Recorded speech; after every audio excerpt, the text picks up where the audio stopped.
Because before May, we were in this mindset that like Star Fox was a completely dead IP. It's never going to come back. Nintendo doesn't know what to do with it anymore. They've completely failed. They're not going to ever make it mainstream again.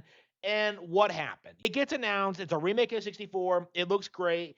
And now we have people like speculating about the future of the franchise. Like just like that, we have seen a complete turnaround on how this franchise was viewed and how it was being treated. But my point, the thing I wanted to talk about is just how quick this turnaround has been. Because when you really think about it, Star Fox has been the poster child for mistreated Nintendo IP since the 90s.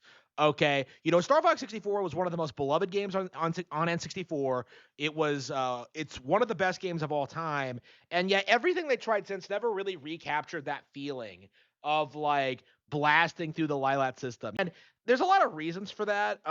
Changing industry trends, they just weren't focusing on Star Fox, and there was this big push to reinvent Star Fox to be something a little bit different, something that wasn't tied to a rail shooter, which was falling out of fashion at the time.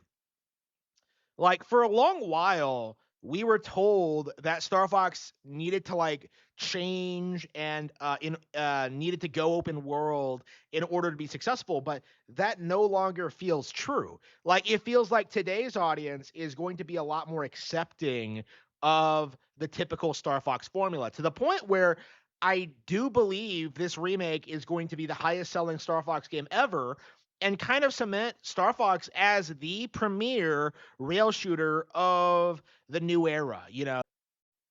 And they did it by doing the one thing that everyone told them that they should not do. Like, do not make more Star Fox 64. And that mindset was just very, very out of touch and completely wrong.